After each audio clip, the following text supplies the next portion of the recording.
Carpe diem. I want to seize every day that is given to me. I want to learn and work and play as if I'll live forever and live as if I'll die tomorrow. I want to help a lot of people. I believe everyone feels sorry for themselves, and a lot of people are lonely or afraid. I want to help them see that we don't have to live that way. These wise words came from a young boy referenced in the best-selling book Freedom from Fear, written by my guest on today's special holiday episode, Mark Matteson. Mark is a best-selling author, TEDx speaker, podcaster, and corporate coach. This time of year is a great opportunity for reflection and setting intentions for the year ahead. We hope that today's episode will help guide you in setting your intentions for being a better leader, partner, parent, or friend. This is E3.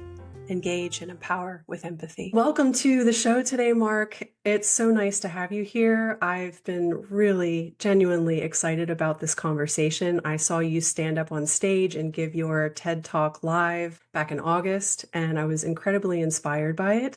It was very unique, very different from the other TED Talks we heard during that 2-hour time window, and it compelled me to do some more research on you and also pick up your book, Freedom from Fear, which will be the premise of our conversation today. You know, I don't read many books twice, but this one I did because it was so meaningful the first time I read it that I knew that I had probably missed something the first time, so needed to digest it a second time to really, really absorb it properly.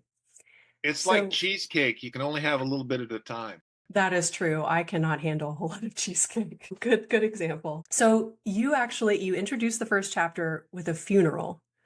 So you think, oh, somber situation. What are we going to get here? So you're immediately intrigued. And the first few paragraphs really set the stage so beautifully for the wisdom that you shared in the rest of the book. So just tell us, why did you write this book to begin with? And what was it about this particular funeral that made such a profound impact on you? Well, first question first. Why did I write the book? Because years ago, I made a decision in my late 30s to write a book. And abracadabra, a few months later, it was done. And the University of Washington actually paid me to write it. It was called Effective Communication. And it won an award for academic excellence, and 9 people read it. No, wait, 10, my mother. It had a small audience. I had the right to sell the audio cassettes. That's how long ago this was. But I realized that was a terrible goal. Write a book, terrible. Write a best-selling book, much better. So I set a separate goal. A year later, I read everything I could find on every best-selling book I could find in nonfiction personal development. And I determined there were 5 or 6 things that book needed. And so I made sure I had those 5 or 6 things in this new book, Freedom from Fear. And I sent it to my publisher just to get his opinion. In fact, I didn't even know he was a publisher. He was just a mentor of mine, Charlie Tremendous Jones. And he calls me 2 weeks later and he goes, "Tremendous Mark." That's how he talked. He goes, "Tremendous Mark, I loved your little story. I want to publish it." Woo! And I said, "What do you mean you want to publish it?" I said, "You're a publisher?" He goes, "What do you think Executive Books is, an underwear store?" I said, "Okay, how does this work, Charlie?" And he said, "Well, I'm going to print 10,000 copies. And I'll send you 1,000 to sell in the back of the room." And I said, "The back of what room?" He said, "You know, where you speak." And I went, "Oh, right, like I knew." So that's how it started. And the book just took off. It's been translated into a dozen languages, and I don't know, a couple 100,000 copies have been sold, and it's just nuts. Which is insane, Rebecca, because I flunked high school English and I have a year of junior college. Okay, so the second question. After reading Stephen Covey's book, he asked a really simple question. If there were 4 people that spoke at your funeral, and here's who they are, you know, your spouse, your best friend, a business colleague, and so on, what would they say? And I thought, wow, what a great premise for a book. Unbeknownst to me, when Charlie Tremendous Jones died, 1,500 people came to his funeral, including me. And in a very real sense, I think what really resonated with him was he hoped that would be what happens at his funeral. And so abracadabra, it did. And that was something I didn't know till years later. And so that is a great question. What would people say about you, you know, after you're gone? I actually have my tombstone picked out. It's going to say, "I told you I was sick," but my wife's put a kibosh on that, so I have to come up with something else.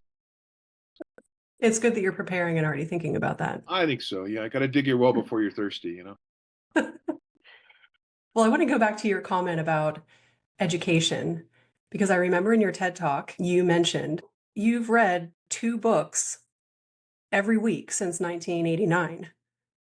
Yes, ma'am. And you mentioned actually at the end of your book how you can actually get the equivalent of an undergraduate education by committing to reading. So I Yes. think that's to say, oh, I'm not very well educated, whatever. But no, in fact, you're probably more knowledgeable than a lot of people just because you consumed so many books. Books we don't read won't help. And people that don't read or know better off than those that don't know how to read. And yes, I flunked high school English. And yes, I had a year of junior college. I had a 3.0 in college, blood alcohol level. So that should tell you everything you need to know about my misspent youth. But yes, I more than made up for it, you know, the vagaries of youth. And Yeah. the other thing I did, and to your point, when we were talking off camera, I also listened to 40,000 hours of audio programs beginning in 1989 as well. I called it Windshield University.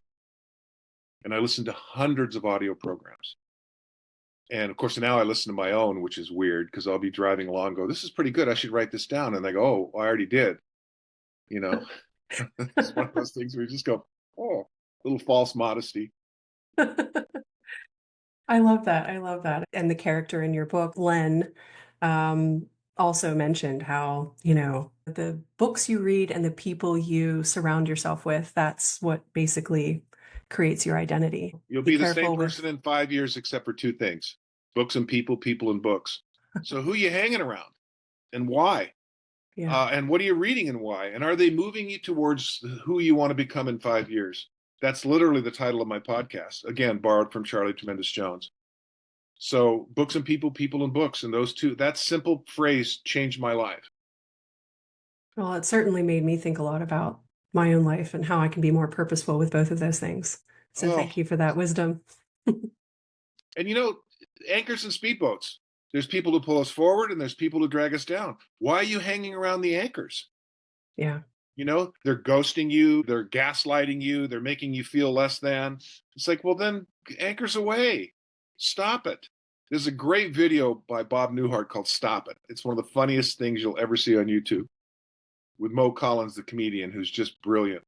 But basically, the message is stop it. Stop doing that stuff that hurts you. I'm going to go Yeah. watch that now. Sometimes it seems so obvious, but yeah, when you're in the middle of it, you just let the anchors pull you down. And And I want so, to ski behind the speedboats. amen. I'm all for that. So, I'd like to talk to you a little bit about empathy because I felt like your book has a thread of empathy throughout. With this podcast, we're really trying to create a group of collective leaders who all believe in the power of empathy to create a healthy and inspired workplace environment. In your book, the main character, Len, talked about giving others their due, DUE, desire, understanding, empathy. Can Yes. you explain what he meant by this and why it's so impactful when you're interacting with other people? Again, people and books. My friend Andrew Bennett is a two-time TED Talk phenom and one of my oldest and dearest friends, professional magician. One day in my early 40s, I said, so what are you studying now? He's always doing something different. He goes, well, I got a bit part in an act in a movie and I joined an improv group. And I said, well, tell me what improv is in one sentence. He said, oh, I love your questions. He said, it's the difference between the tyranny of Or and the genius of Anne. I said, I have no idea what you just said. So I went on to study improv for the next year. I read everything I could find. And it turns out improv is really simple. It's yes and versus no but. Yes and is observe, acknowledge, and heighten. Whatever we talk about, I add to it. I listen carefully, I seek to understand, and then I add something to that. Like I might say to you, so you had a traumatic experience just recently and you were in a car accident. Yes, it was terrible. This guy came out of nowhere and he hit me. And what we don't want is, yeah, that happened to me. One time at band camp, and see, that's no but. That's the tyranny of or. And that's what most people do. We're not really listening to understand and to empathize. We're listening to tell our story. That's no but. It's literally the opposite of yes and. So yes and might sound like this. So what happened after the accident? Did you have to go to the hospital? That's crazy. You cracked a rib. Are you still in pain? That must be really frustrating. What happened to the guy? Did he end up going to jail? Right? I'm keeping the spotlight on you, and I'm trying truly to understand and feel what you're feeling. I'll tell you how powerful this is. My 3-year-old grandson, his name is Ronan, we carved a jack-o'-lantern. And we get done, we put the candle in there, and he goes, let's put it outside so the neighbors can see. I said, that's great. So we did that. And he turns to me and he says, Papa, what was the most fun you had carving that jack-o'-lantern? I said, how old are you? Are you like 30? He goes, no, I'm 3. And then my wife's horse died. She watches him twice a week. And he says to her, are you okay, Grandma? Because she had a cough. She goes, oh, I'm not feeling all that well. He said, are you still sad about your horse? She said, if you buy apples and carrots at the grocery store, you can feed the happy horses that you see. Wow. He's going to be a CEO. I mean, he's smart, he's empathetic, he's handsome, he's tall, he's athletic, he's all those things. But the empathy, wow, at 3. That's incredible. We need more CEOs like that. So I do hope that he is I hope so too. one day. He's the light of my life. Oh, that's so sweet. Well, thank you for sharing that example, especially through the eyes of a 3-year-old. I have 2 little ones at home too, and I'm constantly amazed at their curiosity about the world, their ability to empathize with others at such a young age. It's almost like as we become older and get bogged down by adult trauma, that we forget how to see the world through the eyes of a child. So let's shift gears a little bit and go back to your TED Talk. Your whole talk is around writing letters. What inspired you to give a talk about writing letters? Not just letters, but letters to people who made a difference in our life. My high school basketball coach, Bruce Evans, just sent me a text this morning. It was his first year coaching, and it was my first year in high school playing basketball. And he sent me the loveliest text about the TED Talk and my books. And what he didn't realize, and I told him this over coffee last year in Mesa, Arizona, he's 84. I said, Coach, I hit 5 shots in a row. The other team called a timeout. And the only thing you said was, Mark's hot, get him the ball. And I said, you have no idea what that simple statement did change my life. Here was somebody who believed in me and said so publicly. And so I wrote him a letter, 10 great things I got from Bruce Evans. But that was probably the 30th letter I've written like that. The very first one was to Susan Hall, and technically it wasn't a letter. I was speaking to 500 contractors in Yuma, Arizona, and I invited Susan Hall, my German teacher, to the talk because she was the one that was responsible for me becoming a speaker. She literally asked me to come speak at some kids at a high school years ago in the 80s, and that planted the seed as a speaker. So I had a slide, a PowerPoint slide that said 5 great things I got from Susan Hall. And I had her stand up, and I read those 5 things, and I told her I loved her. And one by one, the contractors stood up and gave her a standing ovation. And the tear came down, and that's where the seed was planted of the great things I got from you concept. But when my mom was diagnosed with cancer, I wrote her a letter, 10 great things I got from you. And she was British, so number 1 was, you make a great cup of tea. And number 10 was, did I mention the tea?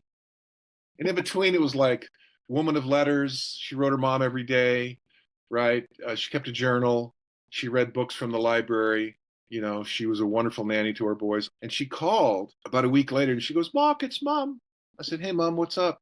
Received a letter parcel post. It was lovely. Brilliant. I've shown it to all my friends. It made me cry, love. Now, I made my mom cry, Rebecca, a lot when I was a kid, but not tears of joy. And that's when I realized I'm really onto something here. And so one by one, I started writing letters to the people who made a difference in my life. 10 great things I got from you. It's such a simple idea, and no one does it. And so if the relationship is good, it's going to go to great. If it was great, it's going to go to outstanding. And it's such a simple idea, and no one does it. Right. It's so simple, but so impactful. And This is why I invited my very best friend onto our podcast today. Dean actually, on her 60th birthday, wrote 60 letters to people she cared about. And I was one of them. I received that letter, and it impacted me in such an incredible way that I laminated it and kept it safe. It's sitting in my office. Like, I should probably put it in the safe, because like literally if my house burns down, I want it to be preserved. I've got a soft copy, Rebecca. There's backups, but it can't hurt to put it in the vault. True, it is vault worthy for sure. After reading your book and after listening to your TED Talk, all I could think about was that letter from Adine. Our relationship has evolved over the years and really become something incredibly special. So I wanted to take this opportunity to give the gift of that gratitude letter back today and read it on today's episode. Oh my gosh, you're going to make me cry, Rebecca. Well, you're already making me cry. So just to be clear, so she's beautiful both inside and out, is what you're saying. You're a flatterer, Mark. Thank you. Absolutely. The entire time we were in the corporate world, she spent the whole time trying to lift me up. It was never about her and her role and her leadership position. It was always about her team and the people she was taking care of. And that is really unique in a leader. More than a manager, more than a coach. Absolutely. So many things. So I'm going to do what Mark did. I have the physical copy of the letter here that I'm going to read aloud. Dearest Adine, I remember the first time I met you in the Billerica, Massachusetts office at Millipore Sigma. I was nervous about our first encounter, but you immediately put me at ease with your warm smile, melodious South African accent, and encouraging words. From day one, you recognized my potential and treated me like the person I would become, even before I could envision my future self. You never stopped believing in me, even when I doubted my own abilities. When I was given the opportunity to move permanently to your team, I had no idea how much you would influence my career and my life. You were there when my last name changed from Galloway to Dhrimaj. You helped me adjust when I moved to Ohio and then North Carolina. And you supported me through both of my pregnancies, from the seemingly never-ending morning sickness to the joy of welcoming a new human into the world. At work, we were a dynamic duo. You always gave me space to do the deep thinking that fueled my inner creativity, and your action-oriented leadership style helped me get out of my mental ruts. We facilitated workshops together, talked about our working relationship with other female leaders, shared books and ideas. You were a career counselor, mentor, leadership role model, and friend. I'll never forget the day our whole team was let go as part of our company's workforce reductions. Immediately after I had the call with HR, I called you and said without thinking, I love you, Adine. That's just what naturally emerged during a time of shock and grief. I wanted you to know that our friendship would live on beyond the company that originally brought us together. And so it did. Since that day, we have strengthened the ties that bond us, and I feel like I know you even more deeply than I did before. And for this, I am grateful. As I reflect back on this year, I can say unequivocally that the deepening of our friendship is the best thing that happened to me this year. So what's our next chapter?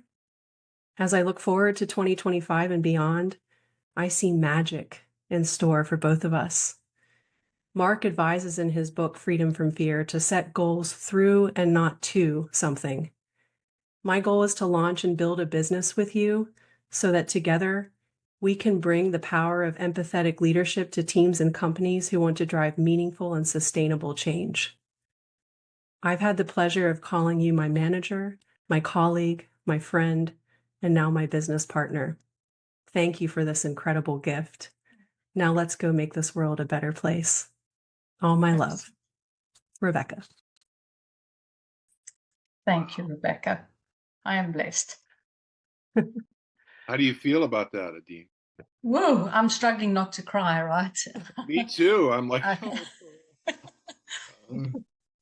Thank you, Rebecca. I truly appreciate that. And I think you know as well as I do that there's so much reciprocation there in what you've written to me. And I cannot believe the blessing that has come from us, being made redundant, as they called us in the corporate world, right?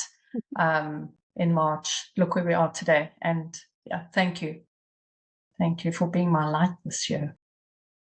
And ladies, just so you know, 1 + 1 = 10,000. Oh, yes. Laurel and Hardy, right? Lennon and McCartney, Jobs and Wozniak. History's littered with 1 + 1 = 10,000. Yeah. I have no doubt you'll be wildly successful. Thank you, Mark. Your future's so bright it burns my eyes. My eyes are burning. What a lovely letter. Wow, let that be the first of many that you send. Yeah. Thank you for this insightful lesson that you shared, Mark. Your book really made an incredible impact on me. I just wanted you to know that, and it facilitated this thought in my mind to really show my gratitude as much as I can to other people who have impacted me. Yeah. Keep it going. And again, Rebecca, if I may, Mark, I've also read the book twice now, and honestly, powerful lessons. Do you know what one of my greatest takeaways were? Is in the back in your addendum, you speak about reading the book at high speed. And so I read the first one, or audibly listened to the first one normally, and the next 2 times I've gone at high speed, and it's amazing what you catch. Yes. And again, I think this is a really, really great lesson, sort of reiterating what you're hearing, but at a different speed. And it's just such a great life lesson. The reason that works is because you're going faster, you have to pay attention. So there's no wandering thoughts. Yep. Right? Yeah. It's such a simple idea. Yeah. Put it on ×2 or ×3 and then pay attention. It was a great gift. Thank you. Oh, well, boy, you guys just made my year. That's awesome. Well, thank you so much, Mark, for joining us today. This was really just the highlight of my day. So thank you for that. You're welcome. Can I close with a story? Oh, please do. You're the best storyteller. Oh, stop. Well, this is in the book. That's the reason I thought it might be appropriate to tell this story. So I'm a huge Teddy Roosevelt fan. I visited his house on Long Island. I've read, I don't know, probably 15 books about his life, including The Rise of Theodore Roosevelt, which won a Pulitzer, one of my favorite biographies. And one of the things that he did when he was Colonel Roosevelt in Cuba in the Spanish-American War was walking around. He had 1,200 Rough Riders that reported to him. And he would walk around the camp at night and ask a really simple question. What are you looking forward to after the war? Okay, which is brilliant if you think about it, because there's a bunch of 19 and 20-year-old kids who are wondering where they're going to die tomorrow, right? And they loved Colonel Roosevelt. He remembered their names. It's brilliant. At the time, our children were 4 and 8. And I was looking to find a way to build self-confidence and self-esteem into my boys and teach them how to set goals at the same time. So taking a page from Teddy Roosevelt, at night, I would read to him. We'd say our prayers. I'd tuck him in, and I'd say, what was the most fun you had today? Of all the things you did today, what was the most fun you had? And I let him talk. And at first it was hard because they have to use their memory. And then kids aren't asked to use their memory at 8 or 4. And I followed it up with, what are you looking forward to tomorrow? So memory, imagination. Memory, imagination. I did it every night for 30 nights, and the 31st night I forgot. I was busy doing something. And Colin comes running downstairs. I thought the house on fire. I said, son, what's wrong? He goes, you forgot to ask the 2 questions. I said, I'm sorry, buddy. What was the most fun you had? What are you looking forward to tomorrow? I love it. So fast forward a year later, Evan's 5. It's Christmas night. I was pretty certain that he was going to say Nintendo on the what are you looking forward to question, because that's what we got him and it's what he wanted. I said, so what are you looking forward to tomorrow? He goes, playing with the box the refrigerator came in. Because I'm a romantic, I got my wife a double wide refrigerator. And so I said, what? He said, yeah, I'm going to put my sleeping bag in the box and spend the night. I said, like a homeless guy? He goes, whatever. You want to put your bag in there too, Dad? So there we were in a box. The refrigerator came in sleeping bags. It was the happiest he's ever been. Oh, my gosh. And you think you know your children, but you don't until you ask the 2 questions. What was the most fun you had? What are you looking forward to tomorrow? Now, here's the problem. Parents ask the question, what did you learn today, Joey? Joey's 5. He doesn't care about learning. Ask him about his job. His job is fun. So ask him about his job, right? Yeah. So fast forward to 12. Evan's 12 now. I added a third question. When do you feel the most love? And he said, when you ask me the 2 questions at night. Yep. Now, both my boys are asking their children, what was the most fun you had today? What are you looking forward to tomorrow? And my precocious 8-year-old granddaughter, Penelope, added a third question. Dada, tell me a story from your childhood. He goes, Dad, I'm running out of stories. I said, it's okay. I got lots of them. So Colin got me last Christmas, he got me something called Storyworth. And once a week I get an email and I have to write a story about my first job, my first bicycle, my first kiss, all that stuff. So he's got 84 chapters of stories. So he shouldn't run out for a while. Fantastic. That's so cool. So there you go. That's my story. I'm sticking to it. Appreciate you making the time to talk with me today. It's just been lovely. This podcast is designed to help busy business leaders create an inspired and engaged workforce. I am building a community of like-minded leaders and experts who all share the same passion, taking care of people at work. Whether you are a small business owner or work in a large corporation, you belong in this community. If you enjoyed this podcast and would like to hear more, please subscribe wherever you like to listen to podcasts. If you know someone who I should interview or should be part of this community, please connect with me on LinkedIn or Instagram. Life is too short. Let's take care of each other at work so that together we can make this world a better place.